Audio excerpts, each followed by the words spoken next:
think we can. Okay, ready? There we go. Start recording.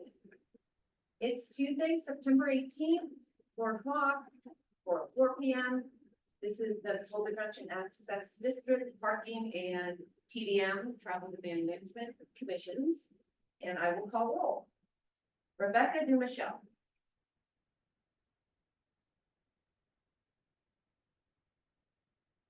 See her, can you hear us? Rebecca? Are we on mute? No. I can hear you. Maybe her headphones aren't working potentially or something like that. Let me message her.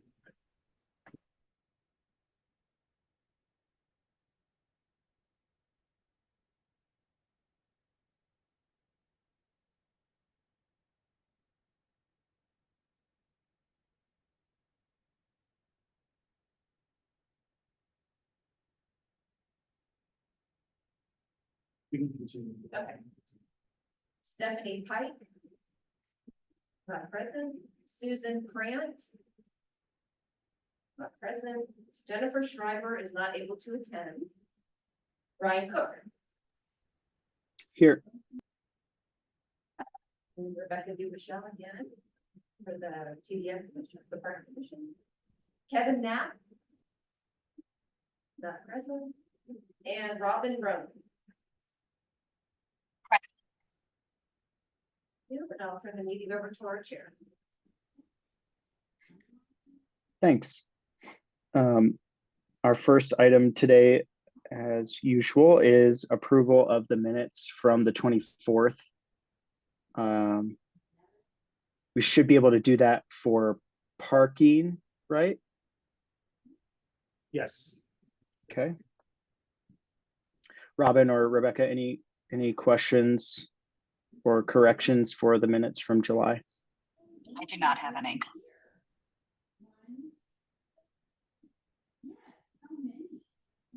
Okay, I think we could make a motion then to approve.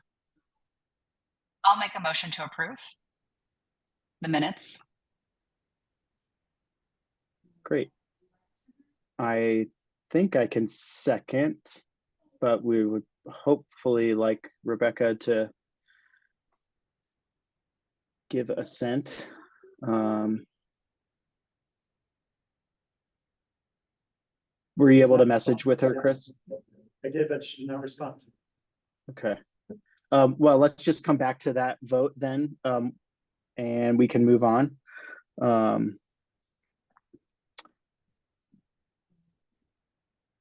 Given our attendance today, it sounds like we'll be pushing our vote another meeting for adjustments to chairs and vice chairs for the commissions. Does that make sense? Okay.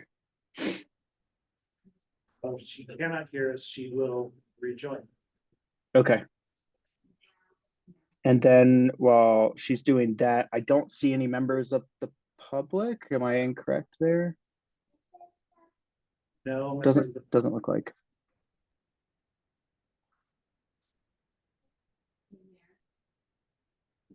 I didn't mean to speak over you, Chris.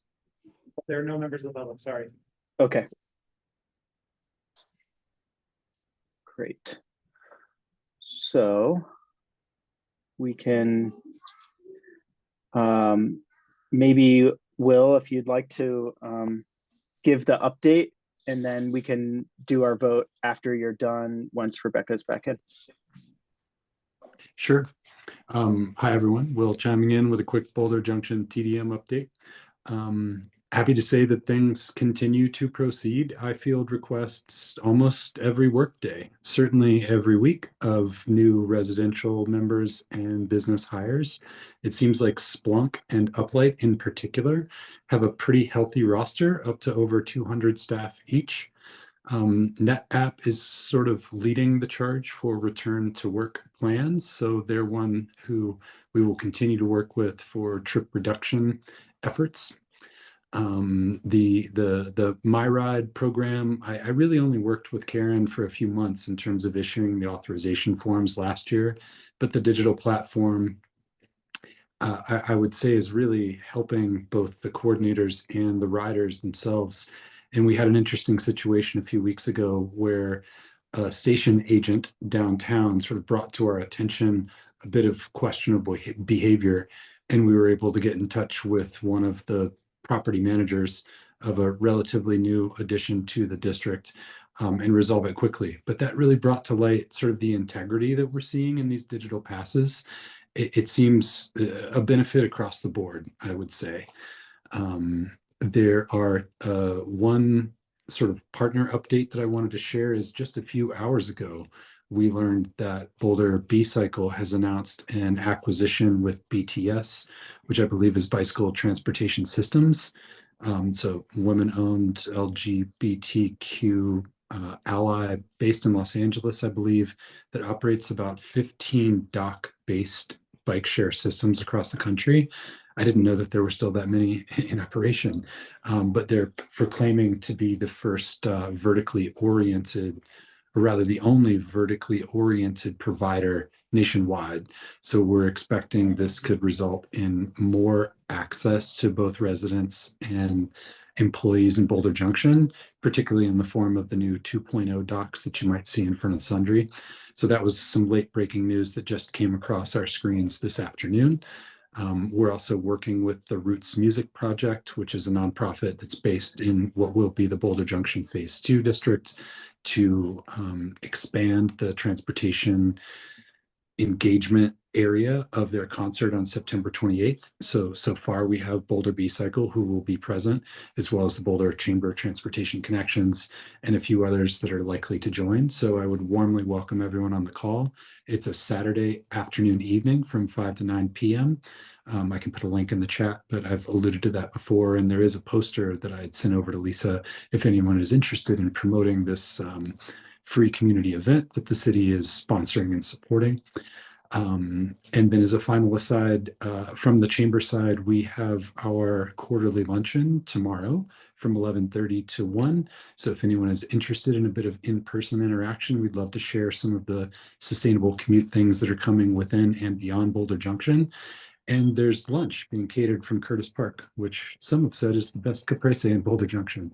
So I'll put a link to that as well in the chat, and look forward to seeing any of you who can join tomorrow.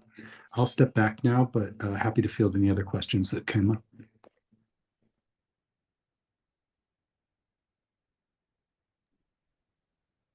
Great update. Thanks, Will. Rebecca or Robin, any questions on your end for Will's topics? I guess my only question would be, and this is, I'm sure, way too early to ask this question. Do we have is there an expectation of any downtime with the current B-Cycles that we have in town as we transition because of that acquisition? It is very early news. I think it was literally 2 hours ago that I got my first disclosure about this. I consider myself a friend with Kevin, but I would not put this exclusively on him at all. The press release said that they do not expect any service interruptions. So I see this as one of those behind the scenes infrastructural improvements. The notice declared that it was in October 1st or early October that the structural change would occur within the business. So I don't actually expect much infrastructural implementation until November or the first quarter of next year. Cool, thanks. Sure. Who have you reached out to for the event with that flyer? Well, a growing roster of many of the I would call it multi-unit property management organizations. So Timber and Spark West, 30, well, it's now 3100 Pearl instead of Griffiths, the 30 Pearl property managers. Basically anyone who will listen, I'm trying to welcome to attend. Our team was at the CU Bike Fest last week, which was great. It's well outside of the Boulder Junction district, but we had 150 people really early in their commuting career, as I like to say, who are interested in see Boulder Junction as a great car-free destination. So it's really helpful when we can point people to something as simple as Goose Creek Path, Junction Place Exit, and they know what we're talking about. that's a great thing. But I would really welcome any extra help and promotion among your communities with the flyer. Did you reach out to Boom? Boom Properties, no, I've not done that yet. If you have a specific person you'd recommend, please let me know. And just for reference, I've been sort of basing outreach over the last 2 months just with the city website. And then Jesse from the Roots Music Project actually gave us I guess I would call it localized flyer. There's numerous bands that have been performing up on the hill. And so they have an update where instead of saying the hill in July or August, it's now Boulder Junction, September 28th.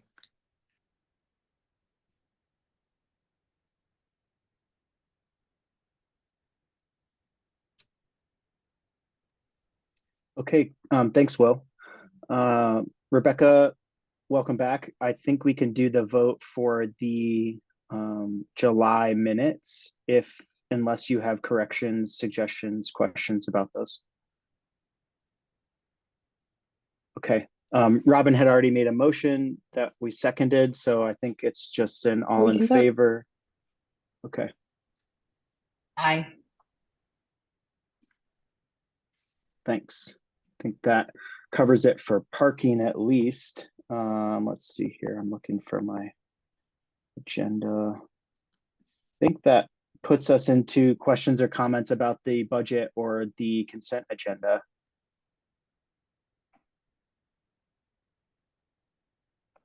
I did not have any for today.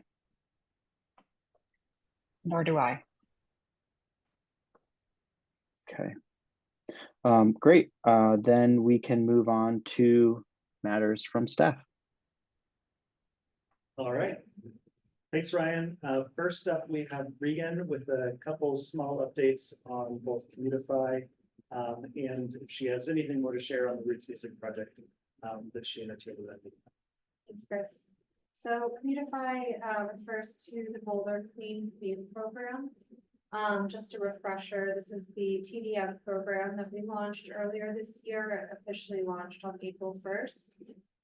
In Boulder Junction and in Cajun, and it encourages companies to fund and participate in more sustainable commuting practices through a financial incentives matching program directed at their employees. So in other words, just to summarize, the city will match the employer provided funds for their employees who take sustainable trips to and from work.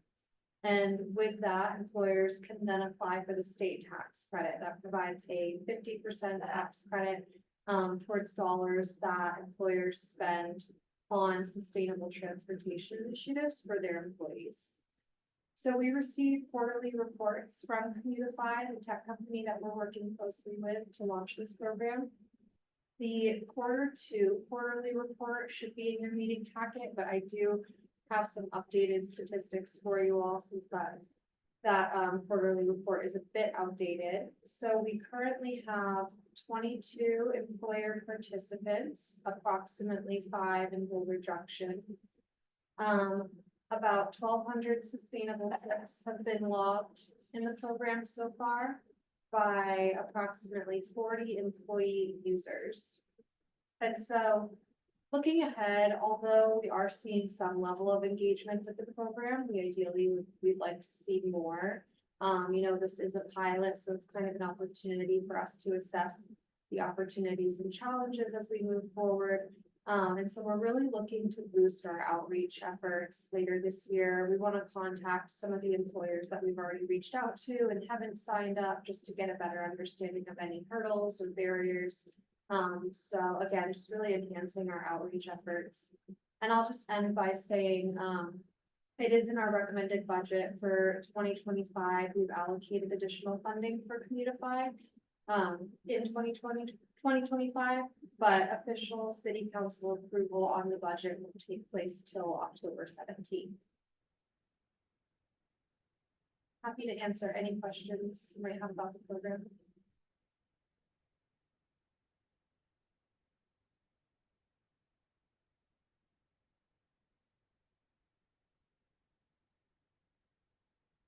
If no questions, Roots Music Project, I don't have anything to add. Thank you, Will. I think we're just excited that this last event is taking place in Boulder Junction.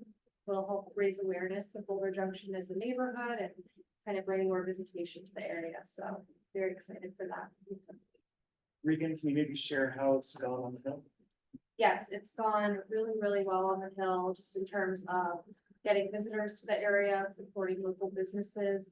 I think in total, we had 1,000 visitors between the three events collectively that were on the hill. So great foot traffic and just really great turnout overall. Robin? Do we have an estimate or any data on any gains to the businesses that they've seen in an uptick in sales with that event happening? I'm just curious if that's been done.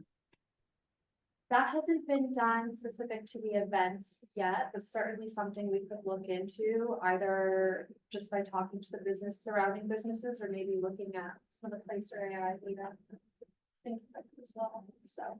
Yeah, we aren't able to do deep dives to individual businesses on sales tax data, so it is more anecdotal based on what we hear.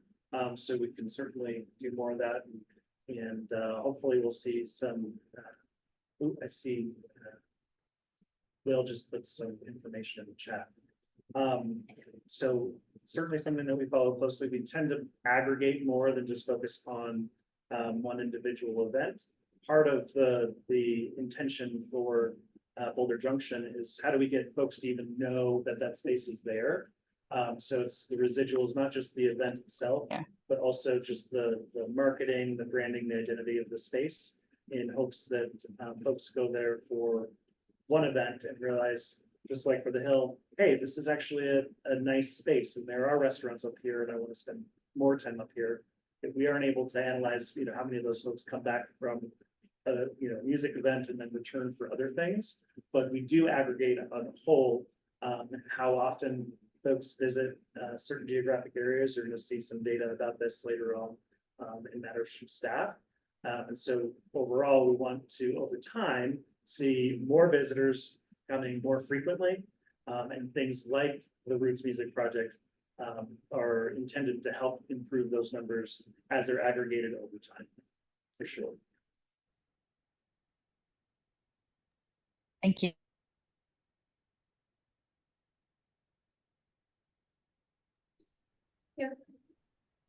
Thanks, Regan. Great. All right. Thank you, Regan. Yeah, moving right along. Our next item is the commercial areas update, connections and analysis. Matt Shazansky is our project manager. I'm not sure, Matt, if you are planning to share your screen and drive the presentation. Yeah, I think that's the best. Great. So someone's going to have to free me up to share screen. So Lisa will work on that. So I'll cue as we're working behind the scenes to get the PowerPoint up. Just want to let the commissioners know you're our guinea pigs in a way. This is our second dress rehearsal for our council meeting tomorrow, with the work that we've all been talking about for some time now related to a variety of district-based work areas that have been highlighted in council's priority around connections and quality of life improvements. We are working to daylight a number of issues, including the mill levy considerations that you all have been talking about for some time for Boulder Junction. We're using this as an opportunity to daylight a number of district initiatives and then other elements of work. So with that, we'll dive into our presentation. Next slide, please.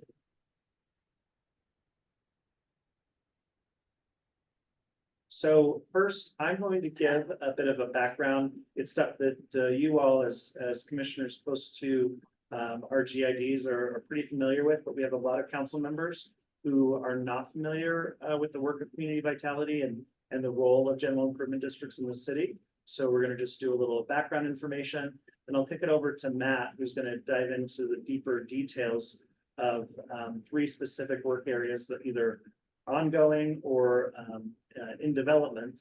So district enhancements and investments, these are things we're doing right now. The improvement districts analysis, this is the deeper dive into the existing general improvement districts and governance, and identifying some key moves that we can make in the near term to improve operations and better deliver services.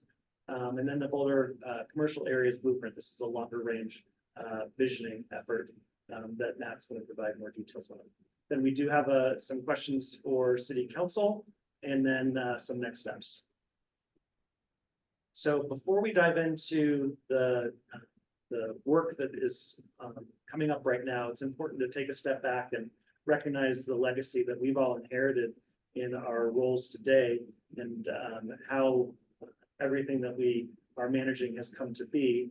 And I'd like to take a step back to when Boulder was founded, and our I don't know if forefathers is a word that we want to use, but 4 people had a vision for community in this space. It's important to, of course, note the unfortunate sides of envisioning our key commercial areas in the downtown did lead to the displacement of Indigenous peoples, and later on some of our very first African-American neighborhoods that existed in the downtown. Just want to make sure we note that as we are contemplating future investments in this space. But before the automobile became such a central focus of our culture, our downtowns across the country were very pedestrian oriented. Boulder was certainly much more rural place, but in the downtown you could find all of your daily needs, and it was a very walkable space. It was accessible by multimodal transportation. There was a train running into Denver every day. You can see a little picture of it here with maybe what's Boulder's very first park and ride on Broadway at Pearl Street.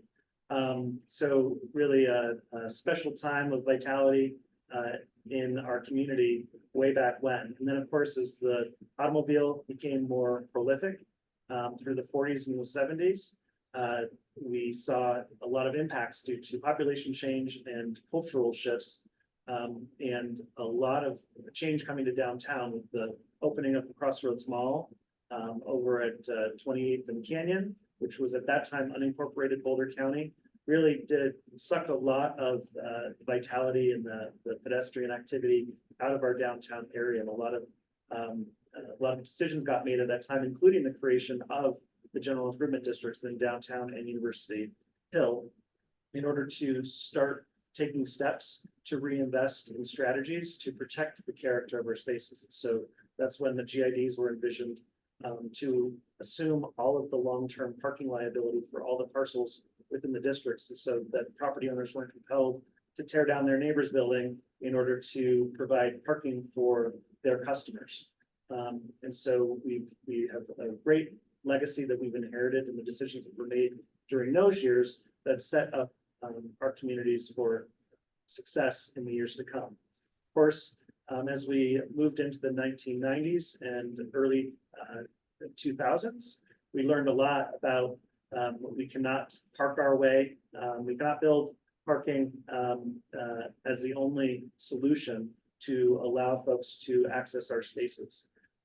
So the creation of the first contract universal bus pass with RTD happened in downtown Boulder in 1989. That's when we started investing in other modes of transportation. CAGID was an early funder of the HOP service when that transit route was just coming online. And that was a flagship service that was a model across the country of how communities can provide improved transit service in their communities. It's evolved, again, over time as we move into today, where we're providing all types of transportation demand management tools. You heard from Regan just now about Commutify and the Boulder Clean Commute as a strategy that we're using to encourage folks to find ways to get downtown into our key commercial areas in ways without having to drive and store a vehicle for long periods of time. And while all those programs are really expensive, it's still cheaper than building more parking and maintaining more parking structures. So now today we have new challenges that we are facing and new priorities to be considering. And the community vitality role takes an important role, unique role in our city organization to address those challenges. Next slide, please. So you all have heard this before, but again, wanting to make sure that we highlight with City Council the 3 strategic pillars of our department and the unique role that we play in this organization and our community. We have cultural vibrancy, so that's really our Office of Arts and Culture and Office of Special Events housed in Community Vitality. District Vitality, which is largely our management of our general improvement districts throughout the city and our commercial areas. And then Access for All, that's really speaking to the multimodal transportation support function that our department provides through parking access services and transportation demand management tools. Next slide. So we're broken out into a number of divisions. District management, the Office of Arts and Culture and the Office of Special Events are all led by Matt Shazansky. He's our senior manager of cultural vibrancy and district vitality. Parking and access services is led by our senior manager of operations and maintenance, Christine Edwards. She's not here in this meeting today, I don't think, unless I see her online, but she will be joining us at City Council tomorrow. And then, of course, business services supported by our senior manager of business services, Elliot Levante. Next slide. When it comes specifically to the management of our GIDs, there are 4 GIDs in the city focused on commercial areas. And so, of course, Cajun Central Area General Improvement District and University Hill General Improvement District, established in 1970. They've been around for more than 50 years, working towards these access-related goals. And then Boulder Junction TDM and Boulder Junction Parking, those were established in the early 2010s as a way to continue the model of lessons that we learned in the downtown and University Hill in a new emerging commercial district in the city. Wanted to make sure that we could get ahead of parking and access challenges as that part of our city has developed. Slide. It's important to note that our GIDs are made possible due to state statute, and that really lays the foundation for what GIDs can be used for and how they operate and what their purpose is.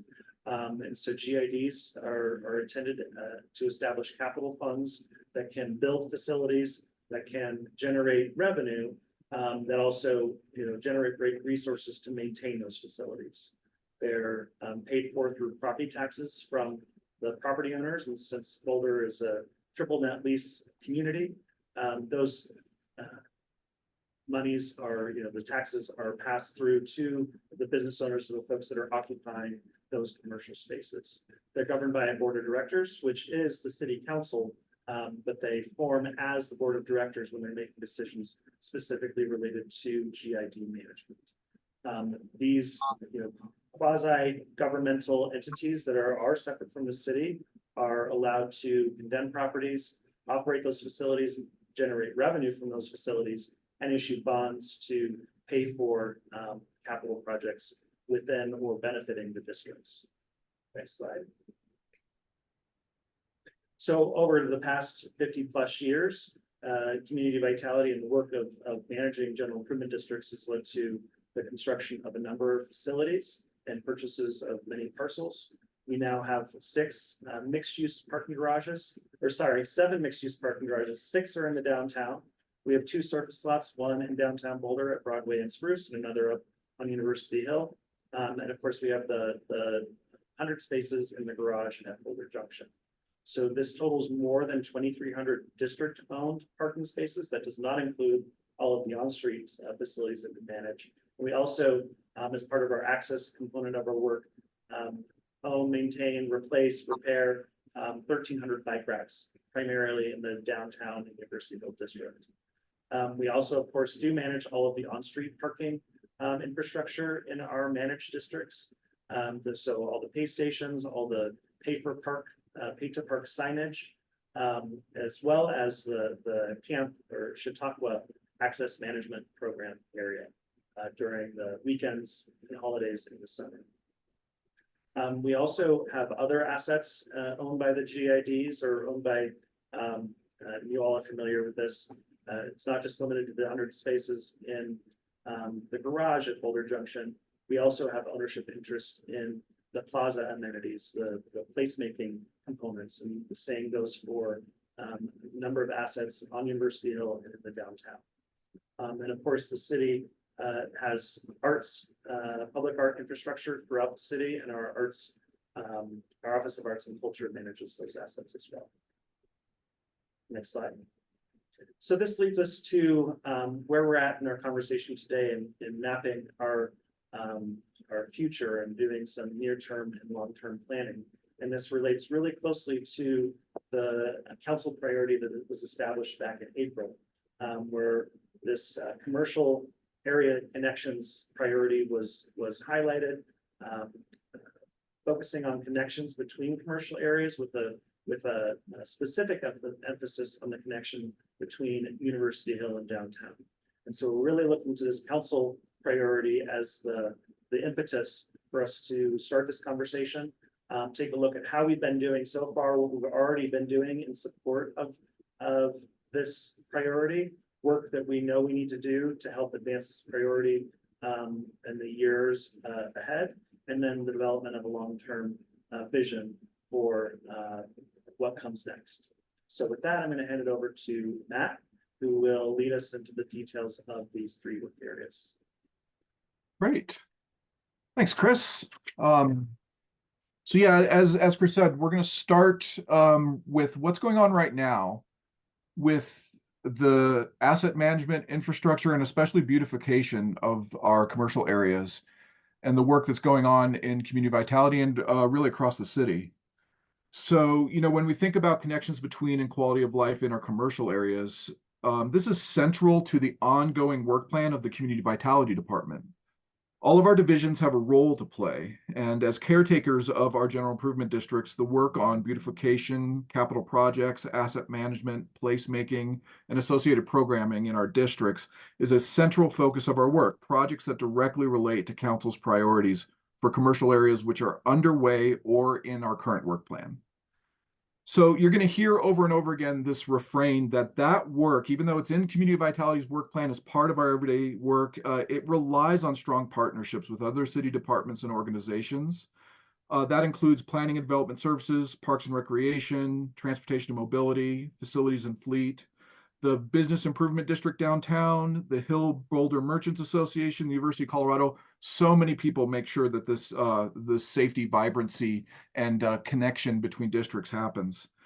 The vision for Community Vitality's district revitalization and investment efforts is to advance the district priorities through those investments, and to do so in collaboration with all of these strategic partners.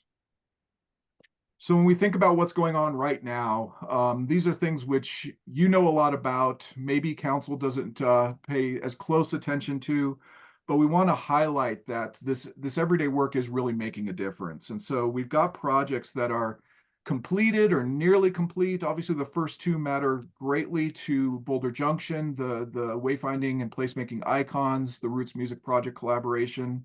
It's been all things that we're really looking forward to. There's also a massive project going on across our downtown garages to do concrete repair. And that's not only a structural thing to make sure we're taking care of the assets, but making sure that there's a welcoming environment with really well-maintained buildings that are your first footfalls into the city.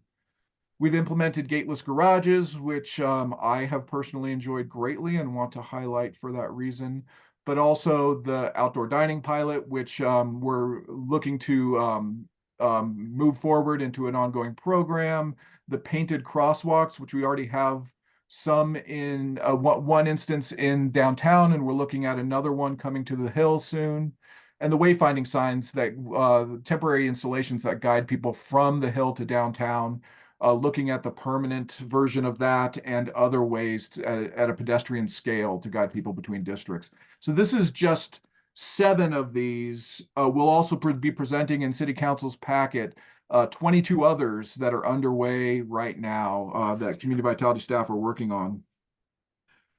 And so when we think about the scope of those projects underway, I'm also thinking about what's coming up, what's in our work plan ahead. I'm not going to read all these that are on the screen. Again, there's a even longer list in the packet that we presented to City Council, but one that we do want to linger on is in the City Manager's 2025 recommended budget, and that's the University Hill Streetscapes Investments Project. This is going to be a series of projects that will enhance the streets with new infrastructure and improvements. Community Vitality and Transportation and Mobility departments will be collaborating on this, and it'll include some things like possibly adding drought-resistant plants, adding artistic elements, upgrading alleys, sustainable irrigation systems. It's a project that I think will be transformational and we hope to have done in the next few years. So as I said, collaboration is the operating principle that we do deploy in community vitality, and that includes supporting other departments and their projects that affect our districts and our commercial areas. I won't read all these off either. I think the big one that I'm looking for is the Boulder Valley Comprehensive Plan. There's going to be an update and then implementation. And that is going to be a guiding principle in some things we're going to talk about in a second, but it also will give us some criteria and some vision for how commercial areas are going to respond for the next generation of priorities. You know, Chris's timeline laid out these cycles of what was most important. And so the comp plan is going to help us to define the future of the priorities for districts moving forward.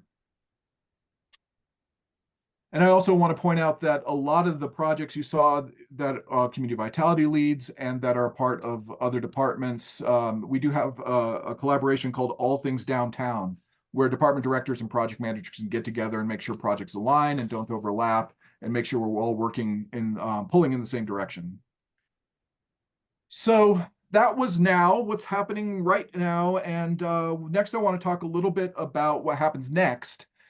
And we've talked about the district analysis project before. Not only is this a chance for you to sort of see what we're going to be presenting to council, but also check in because there's been some evolution on this. And so we want to talk through the refinement of this project and how you'll be participating with us in the months coming up. So since that last section was what's happening now, and this is what's next, we're really talking about the near term, answering the question of what we're going to be doing to address the city council priority of commercial areas in the next few years. To get an answer to that question, we have to study conditions in our commercial areas, and from that understanding, come up with recommendations for governance and finance tools that'll help us achieve the near-term priorities. The improvement district analysis will address structural solutions to improve efficiency and effectiveness of governance and financial tools in the current and potential new districts over the next few years. So we have the 4 current districts we know a lot about. We also have a lot of area plans, sub-community plans, other strategic documents that recommend improvement district tools. So we want to start to investigate where those improvement district tools might take us in current and future districts. For the scope, after we review existing policy and strategy, we're going to conduct any supplementary research and engagement that is needed. We'll be mindful of overlaps with other projects. For instance, like I said, the Boulder Valley Comprehensive Plan update, but also the Civic Area Phase 2. There's a lot of inquiry going on in the community. We're going to take full advantage of those questions. We'll develop individualized tools for each current and potential district and follow a near-term action plan for policy needs and work plan items that staff can deploy. This will be a useful development, and it's going to be very useful for the 2026 budget cycle. So we're really looking at that as a deadline. We need recommendations so we know what to do in the next budget cycle, which will begin in May of 2025, the development of the 26 budget. But that also leads then into some other deadlines for the state that we're keeping an eye on to make sure that in the next year, 2, maybe 3, we have the tools we need to make good decisions on all of that. So we're going to kick off that project as just coming up in a few weeks, months here with, like I said, final recommendations we're looking at in May of 2025. We don't anticipate extensive engagement. We will be consulting with very smart people like yourselves, with our commissions, taking a look with stakeholders to confirm assumptions and to refine the process. But this is really about getting those near-term next steps based on existing priorities. And so that's what the focus will be. But as we think about what to do next, we also need to think about the future. And so this longer term document, this longer term effort is what we're calling the Boulder Commercial Areas Blueprint. So, again, back to Chris's timeline and those generational priorities that you saw, this is our chance to address that for the long term, the next phase of our districts. We think about the challenges that we're experiencing, like the evolving economy after the pandemic, and new opportunities like the new hotels and conference center on the hill. This is the right moment to thoughtfully consider the future and what new priorities are going to guide our commercial areas over the long term. We plan to study the existing and potential districts with a long-term time horizon. And this blueprint will be a strategic document that provides recommendations on action items for staff intended to implement the vision and goals of the SARE framework, of the Sustainability, Equity, and Resilience framework. That's where we establish the vision and goals over the long term. And then from those SARE framework goals, we also look for policy direction and strategy from the Boulder Valley Comprehensive Plan, as well as the One Boulder framework and the citywide strategic plan as the basis.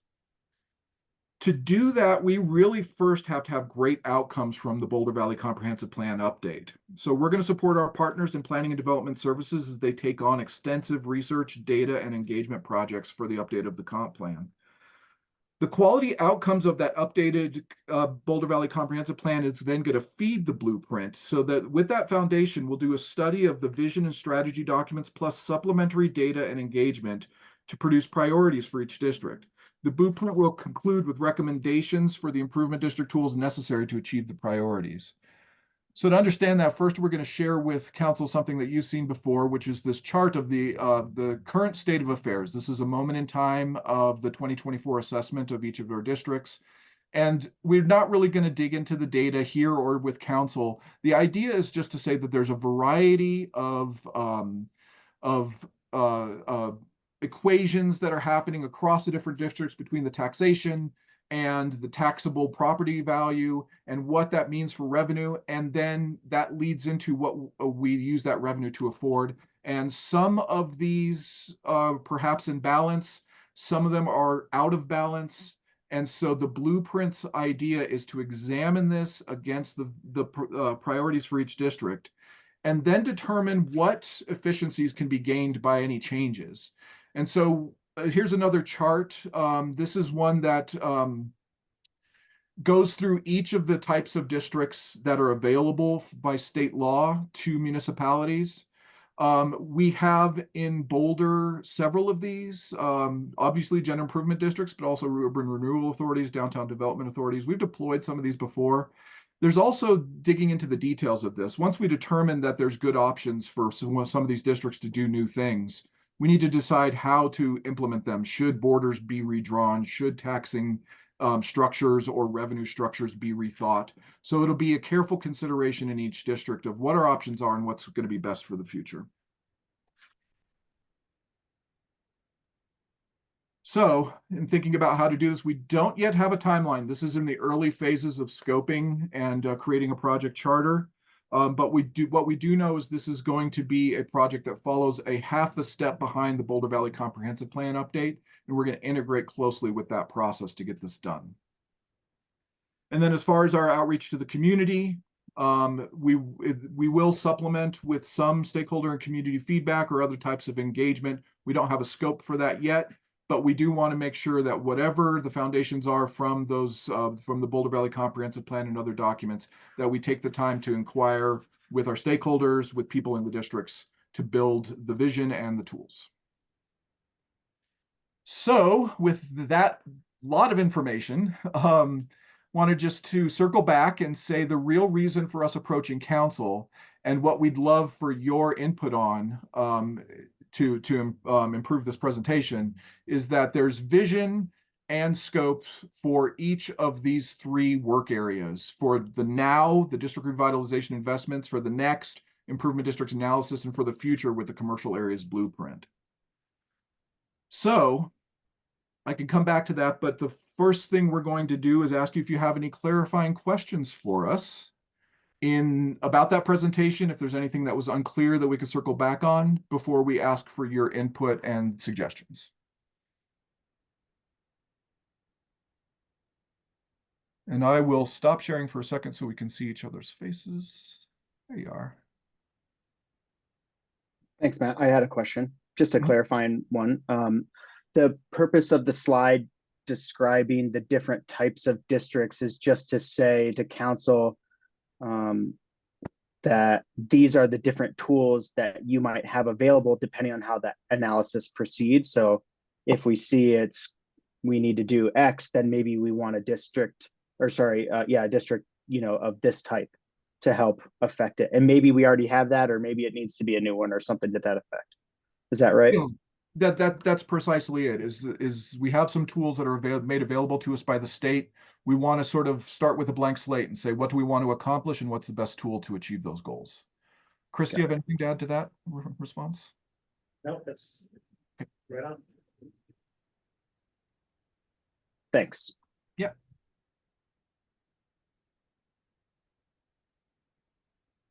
Any other clarifying questions from commissioners? Yes. Oh, go ahead, Robin.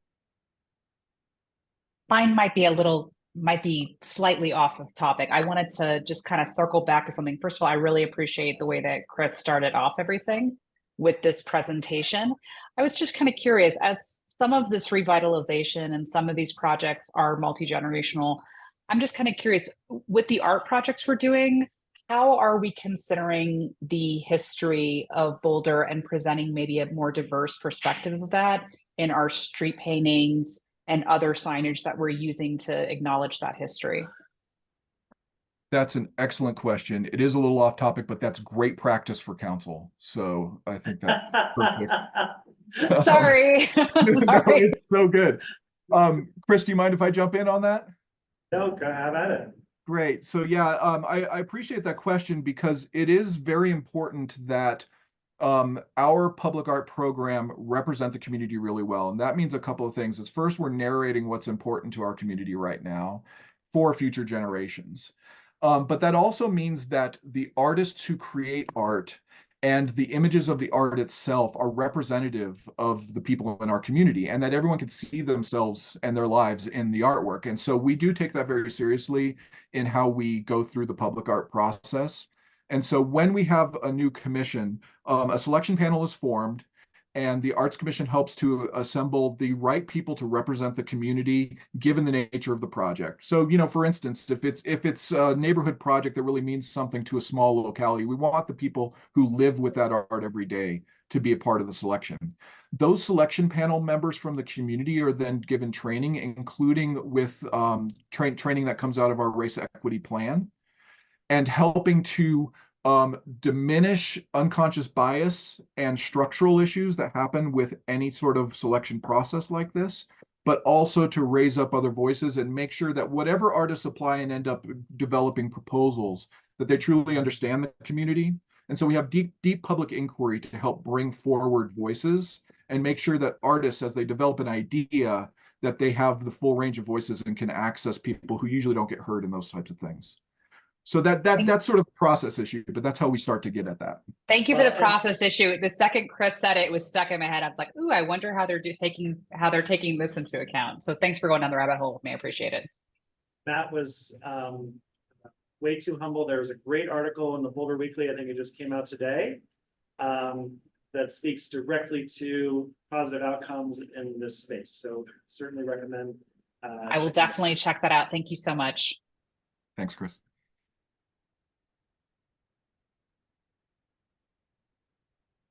All right, any other questions? Help clarify the slides? Yeah, one other one just about the blueprint. Is that something that has kind of an intended lifetime? Like, so we're going to come up with this based on, our engagement and, council's desired direction, and then that will guide us for 10 years or 5 years. I just am curious if there's kind of an intention for how long that plays a part in community vitality's work. Chris, do you want me to jump in on that? Well, I retire in 20, no, just kidding. But sure, Matt, you can jump in. So it will. I don't have a number for you right now. What I will say is going to drive that is, first of all, since it is coming out of the Boulder Valley Comprehensive Plan update, those projects do have a cycle. And there's usually a 5 or 10 year, between a small and a large update, this being a large update. So we're mindful of lining up to that time horizon. We're also aware that some of the great big ideas for what we might do in the future districts might include building things. When we were building parking garages, we need to be careful about a vision that was set forth with enough time to build something that we can be proud of. And so that will kind of guide it, I think. If the community comes forward and has a vision that implies a timeline, I think we'll try and line up to that, at least to create the type of steps and processes to get us there in enough time. So it's not going to be a short time span, but I don't have a number for you right now. I think that will emerge from the data and engagement. Makes sense. What I gathered from your presentation was that it was intended to be a little bit of a longer lived guide for the department, not short lived. And so I think I was just trying to measure my understanding to see like, oh no, this is just what we're doing for the next 2 years. Like, oh, well, maybe I didn't understand what it was, but no, I think that's clear. Okay. And Chris, did you want to jump in on that? Yeah, I was just going to say that, yeah, we, as an organization, we've been shying away from a stated number of years for our longer range plans, but as you described, that's exactly what it's intended to be, is a document that guides our work for many years. Mm-hmm. Thanks.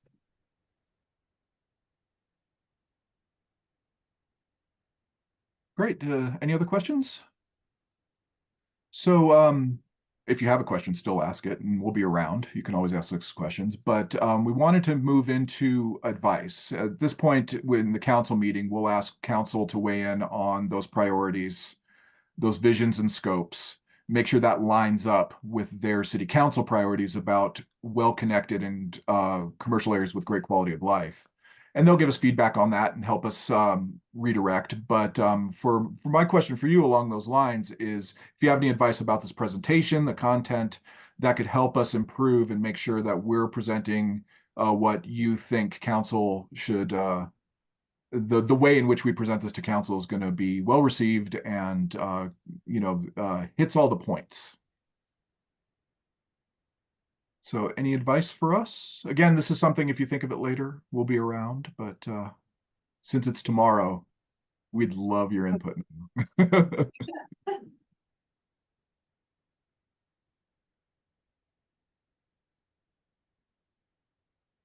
Well, great. Like I said, oh, sorry. Who's jumping in? I'm ready. That was just Regan saying it. Regan. Sounds like we're in good shape. I was counting my 8 seconds, Regan. You let me get to 6. I'm so sorry. Well, thanks everyone. If you do have thoughts that come up in the next 24 hours or even afterwards, just please let Chris and I know. We want to make sure this is really great, represents you well, represents us well. And then the last slide, which I won't pull up, but we are going to do a next step slides, kind of just outline in those 3 buckets, those 3 work areas.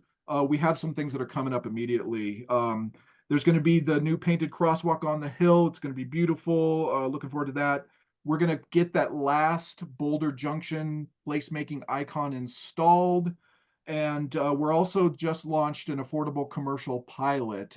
It's a project that's mainly centered around downtown, using some ARPA funds that can be citywide, but it's going to be a grant program to help with capital costs for new projects to come online to help with the affordability of retail space. So if anyone has any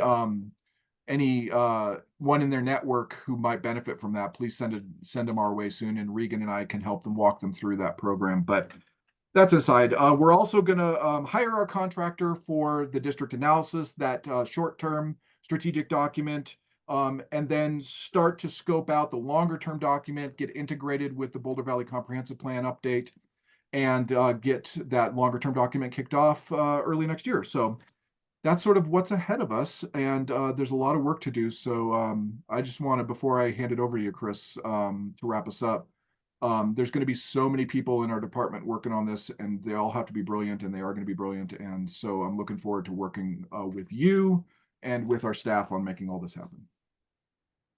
Chris. Thanks, Matt. I do want to highlight, there is a 23rd project that we have not been talking about. Oh my gosh. It's painted Adirondack chairs on the east end. Thank you. Yes, which is really coming up. Okay, I'll add that. Thank you. Right.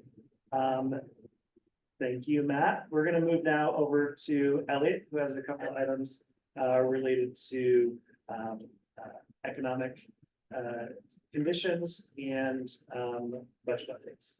Good, thanks. Lisa, would you want to pull up the Placer AI? Thanks. So part of the meeting packet, you all should have received the property overview for Boulder Junction. As presented here on the screen, and we kind of looked at Q1, Q2 between 23 and 24, just kind of balancing out those differences and the visitation numbers and the foot traffic that's within Boulder Junction. To Chris's point, as we activate that space like we did last year, and then also we'll be doing this year, we just want to be cognizant of any efforts that we have. And although there's not a direct correlation to those efforts of doing activation, we do want to see kind of that trend going up to where more and more folks are experiencing and accessing that district. So quick overview, if you go to the next slide there, you can just see, here's the map of Boulder Junction. This is really combining TDM and parking into one. So it's not really signifying either one from those two. And then the next slide there, you'll see here on the left in the blue is your 2023 numbers. And in the red on the right is your 2024 numbers. So you can see kind of a little bit of a change here in terms of the actual demographics and then the makeup of the visitations. The number of visits is a little bit lower, as you can see, but the visitors are a little bit higher. So kind of thinking about unique individual visits coming in, and really the panel visits are individual devices that are pinged within that geographical boundary. So that's really, it's either more people have more than one cell phone in their pocket, or there's more actual people coming into the district. I think it's probably more the latter than the former. And you can also kind of see a little bit of the dwell time increase as well. So people are staying a little bit longer, and we'll get into the length of dwell time. There's a uniqueness that Boulder Junction has that we'll talk about. So we can go to the next one. So this is just a little bit of the trend over time. You can see these are the visits. So there's a little bit of a change there in 24 compared to 23, but really trending about the same, kind of starting to peak back up. The weeks didn't overlap exactly the same due to the dates, but we can see it's starting to change a little bit in 24. Right, the next one. So this is a kind of an interesting view. So this is looking at Boulder Junction as a region. There's other categories that we can look at in terms of like neighborhood districts or shopping centers, but region really felt appropriate for here. And you can see that as a region, the visitors per square foot rank Boulder Junction quite high, even 23 and 24, nationwide, Colorado, and then within that 30 miles. And if you go to the next slide, we'll see a little bit about oh, actually, I apologize. You did not get this. So my apologies. This is not included in the packet, but the comparison there that the top 5 regions from a nationwide perspective is really looking at places in San Antonio, Texas, New York, Nashville, Tennessee, and Boston, Massachusetts. So you're looking at some pretty big metropolis areas that, it's, in terms of visitors per square foot, it's still ranking really high in the percentile. So Lisa, you can go into the next slide and kind of jump into the visitor journey here. So again, in blue 2023, this is kind of what we were seeing people prior coming into the region and post leaving the region. You can see the majority of it's home, which makes sense. There's a big residential component as well in the Boulder Junction area, but also work. So you can see how kind of those home numbers started to increase a little bit more on the post. So actually from these numbers, it looks as if though more people are working outside of Boulder Junction than working in Boulder Junction, which probably makes sense due to the number of jobs available there. And you can also see that the number of college students who are leaving the district going to the university is also increased on the post side. And let's compare that on the next slide to 2024. So even more in the college as well as what you're seeing, and more on the work side. So it could just mean that there's just more people moving into the district, more of those vacant residence spaces are being occupied and filled by residents, and that's why you'll see a little bit more of the post changes there. And then really the last slide wanted to look at was the trade area coverage by distance. So this looks at from the left side of the graph, you'll see people who are within less than a mile, if you will, of the district, and how many of those visits in terms of percentage that makes up versus the number of visits from people that are over 250 miles away on the very far right side. You can see the bulk of the percentage of visits is actually majority outside of the district, even outside of the area where you're seeing a lot of those visits and thinking about what Boulder Junction has to offer. In terms of the lodging, you can see how that really plays a big part into the actual visitations within Boulder Junction area. So that's kind of a snapshot into what we're seeing from foot traffic. Lisa, feel free to go back to the folks on the panel. And I just wanted to know if there's any questions. Looks like Ryan, you have your hand up. Yeah, just about that last slide. Are you thinking the hotel is having the large effect on the mileage distance of resident or of visitor to the district? Okay. Yep. Yeah, that's kind of what it's seeing like. And we can look into kind of specifics about the hotel itself. There are some little nuances that we can get into. We didn't really pull it into this slide in this presentation. We haven't really dove really far into it. But just knowing that Boulder Junction does have that hotel presence there, and thinking, majority, the percentage of those visits aren't going to be people driving from 250 miles to come and work. So really that hotel does play a big part into the foot traffic in Boulder Junction. So it's a great way to think about how we leverage that type of visitor and providing some support for Boulder Junction specifically. Got it. Yeah, Rebecca. Thank you. Absolutely. Related to that, I mean, obviously the hotel is a component of that, but I wonder if there's been any comparison of the the budget of the offerings in the district versus the income of people within 2 miles and 5 miles. Can you kind of expand on that a little bit? Yeah, so if I'll pick on Pearl Street for a second, right? If we look at the types of businesses and brands that are available on Pearl Street, you have to be fairly affluent to shop there.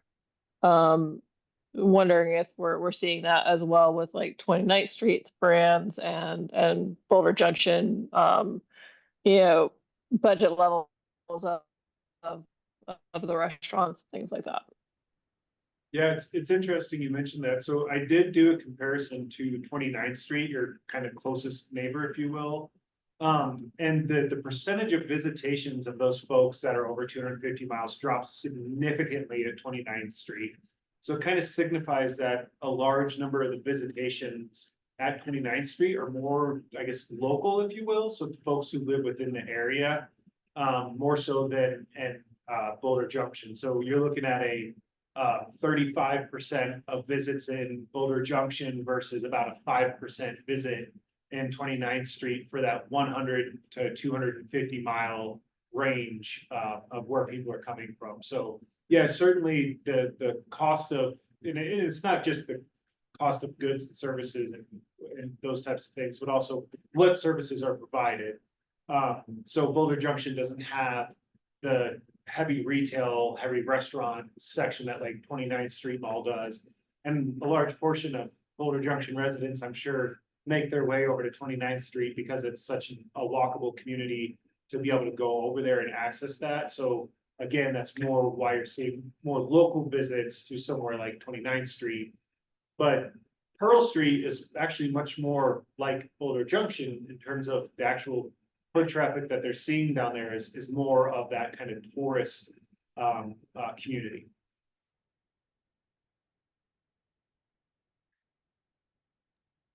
Thank Any you. other questions? Yeah, go ahead. Any other questions?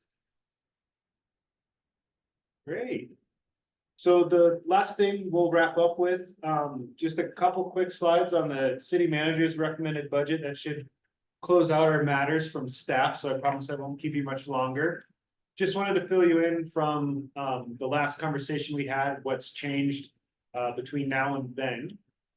So not a whole lot changed for Boulder Junction and the requests that we had, as Regan mentioned, the funding that we expanded for Boulder Junction for the Commutify Clean Commute program was approved. It's going to be submitted to council for their review. And I can talk a little bit about the timeline with that. But one of the most significant changes we saw, of course, not really impacting Boulder Junction, but is impacting one of our districts, is kind of the funding that will be used on the hill for doing some streetscape renovations and revitalizations. So some juggling of the general fund, as it always happens, due to limitations on what's available, shifted a little bit more towards UJID in terms of how it funds that project itself. So nothing real crazy for Boulder Junction, but we're still real happy with how the budget's going forward with city manager's office. And if you actually go to the next slide, Lisa, this is kind of the timeline. So last week on Thursday, they had a study session. I'm not sure if you all had a chance to watch that. It's riveting, a couple hours of time. And then October 3rd will be the first reading, which will include a public hearing. So anybody from the public, including commissioners, will be available to sign up and to be able to add any comments to the first reading. And the second reading will also be under public hearing. And that is where you'll actually see the resolutions for the districts, which is the formal method of appropriating the funds for 2025 this year. So that's really all we had from matters for staff. Chris, was there anything else you wanted to close out, or were there any other final questions? All right, nothing more here. Back to you, Ryan. Great, thanks. Appreciate that, Elliot. We have one item on matters for commissioners. I don't know the context for it, but it talks about the email distribution addresses. I don't know if any other info about that might help us discuss.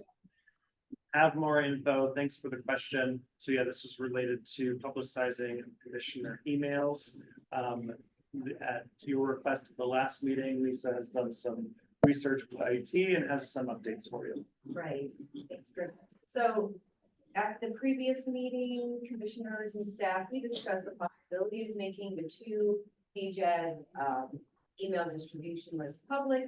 And I believe the idea was to deter the public from sending an email to every commissioner individually through the same email and creating a public document. So I reached out to IT and they said this is possible to make the email public, but just want the commissioners to be aware of a couple caveats in that. So I'll read actually what they sent me. It says, although these lists will have our spam protection, they are still open to be found and emailed by anyone. Spammers sometimes scrape the internet looking for public facing email addresses, distribution lists. They can send malicious emails too. So exposing the distribution list to the public puts it at greater risk of receiving malicious emails. And then the second caveat IT sent was, When members of the distribution list reply directly to the emails, their personal email addresses will be visible in the replies. So IT, they said that they can't make these emails public, just so that the commissioners understand the possible risks associated with them.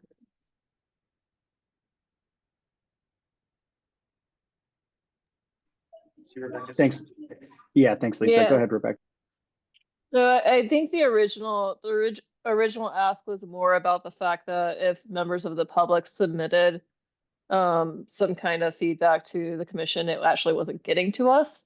And that was part of the problem. And what needed to be solved there was that nobody outside of a Boulder city email address could actually email that distribution list. So that was my understanding of what the problem was. As far as the warning about spam, I agree wholeheartedly. That's why I didn't want everybody's personal emails up on the website. I would prefer those communications to go through the form.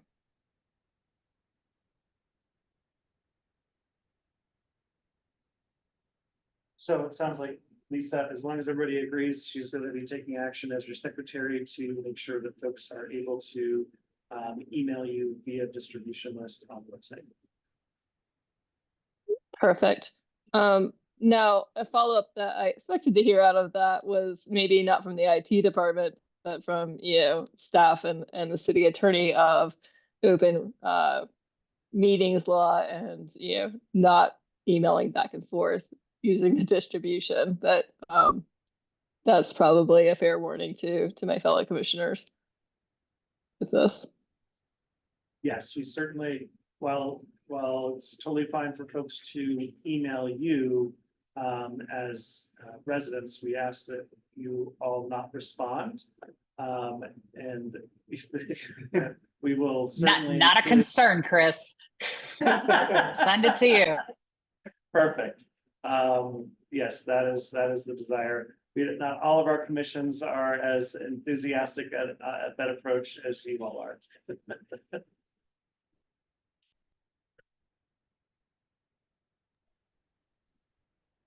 Well, great. I think that resolves that issue then.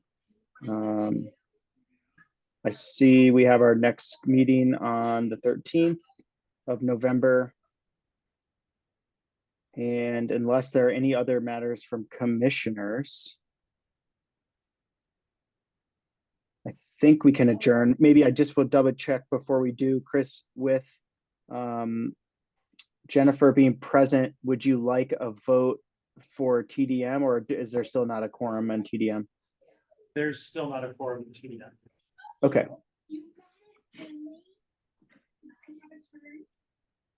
So we will take Okay. care of it the next meeting. Thank you. Sounds good. Great. Well, then I believe we can adjourn. Appreciate everyone's time today. Thank you. Thank you. Bye. Bye. Okay, take care.